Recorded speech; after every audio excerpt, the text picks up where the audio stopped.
For Cancer as an organisation has evolved out of a charity called Sail for Cancer, which set up in 2001. The organisation provides respite opportunities for people living with cancer. So what the organisation does is to enable people to take a break from their day-to-day life, which is living with cancer and having cancer treatment. Richard is an amazing, inspirational character. The work that he's done with the charity For Cancer has really inspired me to quite literally get on my bike. Along with a good friend, I'm trying to ride the entire route of this year's Tour de France, which is just under 2,200 miles or 3,500 kilometres. The reason that we're doing this is to try and raise money for charity. We're very much hoping to raise over £10,000, and that money will be split between providing respite opportunities through For Cancer and also giving funds to the Oxford Cancer Centre. Taking on this challenge, very much in memory of a good friend of mine, Caroline, who died of cancer last year, aged 32. Saw her go through a lot of pain, and I saw that actually I can take on a challenge and some short-term pain, which would mean that other people like her and their families can actually have a respite from their cancer treatment. My mother was treated very recently for lung cancer at the Oxford Cancer Centre, and I feel very, very driven to do something to raise money for that particular cause because they looked after my mother so well. With a project like this, there is always a strange moment when it begins, and for us it was a quiet beer in a country pub, having just completed a little mountain bike ride, and we said, yeah, this is easy, what else can we do to challenge ourselves? And that's when we came up with the idea of doing the Tour de France. Yeah, the Tour de France is the biggest cycle event in the world. Involves cycling just under 2,200 miles in 21 days of riding.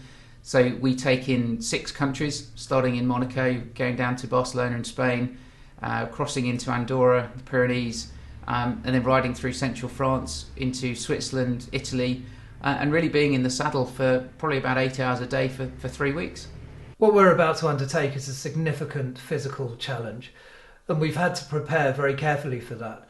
And what we've done is a number of different programs, including weights and spending time on the bike, including participating in a number of long 100-mile races around the UK in order to build up the stamina and strength to be able to cycle every day for 21 days.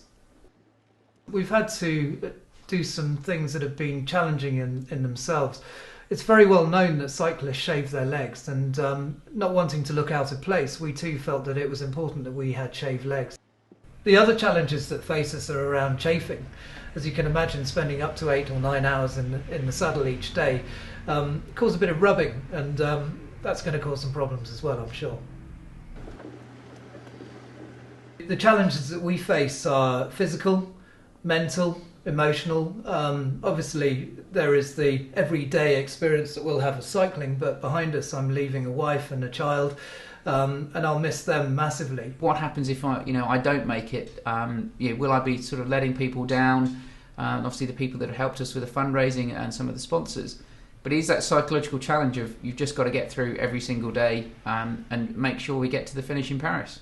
Equally, it's nothing compared with the suffering that cancer patients have to put up with on a daily basis, each day, every day. And I have the opportunity to stop. I can get off my bike. I can make the pain go away. They can't. They have that every single day of their lives.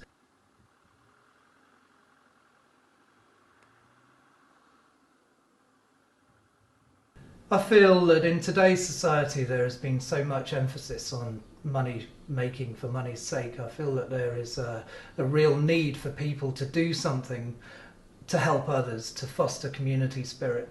It doesn't need to be anything adventurous. It doesn't need to be doing a 21-day cycle ride raising money for cancer, but I think that everyone can do a little bit, and if everyone did a little bit, I think generally society would be a much better place. The sad part of it is that often people don't know how to relate to somebody with cancer. By putting them in a situation, whether it's on a boat or in a hotel or just doing some activity, they realise that there is a goal worth achieving.